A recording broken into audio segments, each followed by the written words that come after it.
We live in a society where honor is a distant memory. Isn't that right, Batman?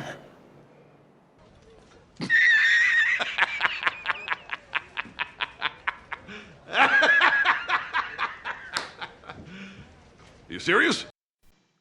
I don't think this movie was that good.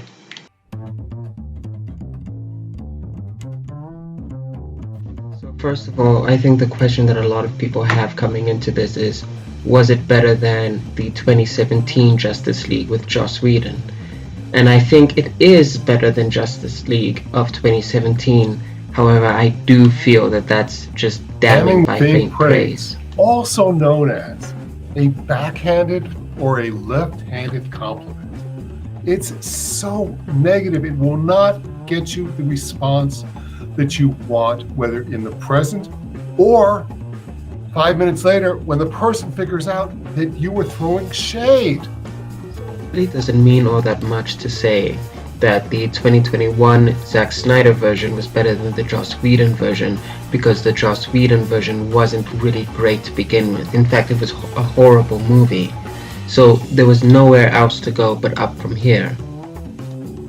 It's paced kind of like a mini-series, and I think the pacing is really good if you watch it through that lens.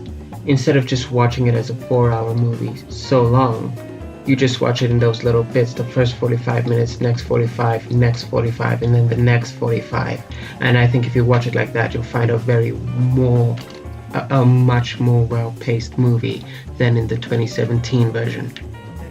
The use of slow motion, or the overuse of slow motion, was really inappropriate and just completely unneeded.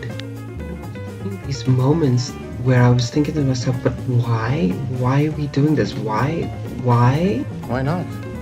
Well, plus the big thing is you use slow motion to show when something is really important or to emphasize it. But when you do it all the time, then nothing's important.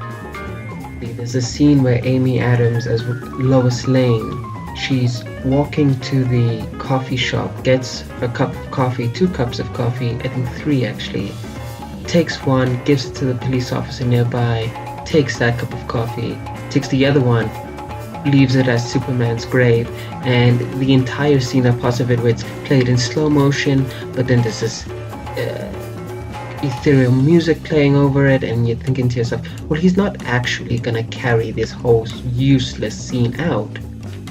And then he does.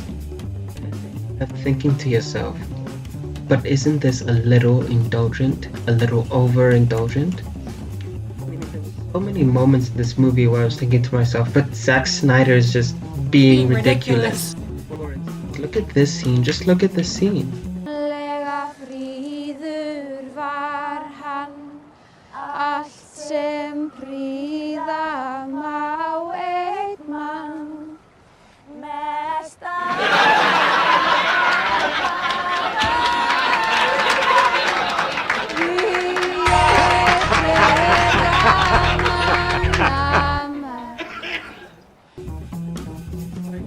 Scenes like that, I don't know how I'm supposed to take this movie seriously. I don't know if I was supposed to take that scene seriously or not. I don't know what I was supposed to get from it.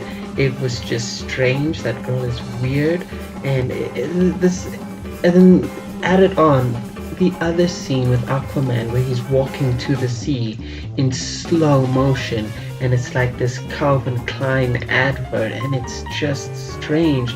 Walk into water, not swimming, but walking. When you have a dude named Aquaman, we don't need to spend 2 minutes of him walking. At least show us him swimming and doing dolphin shit. Yeah. And furthermore, it's not just him just walking to the water, but he gets there and starts taking that shirt off, and Well, that's for the ladies. and that's for the ladies, and they drag that shit out. It's like he's just about to dive into a sea of cologne. Obsession. By Calvin Klein.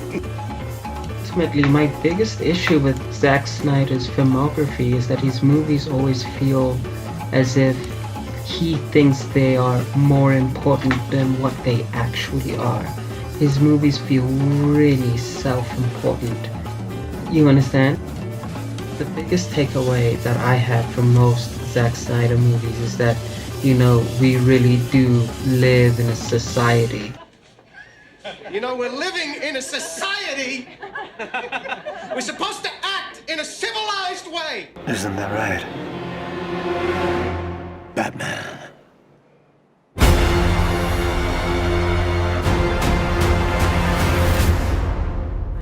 There's a scene in the movie where Bruce Wayne, in the beginning of the film, where Bruce Wayne arrives in Scandinavia or wherever Aquaman is, and he's just arriving into that village on a horse for no reason, just because it looks cool. That's most of this movie.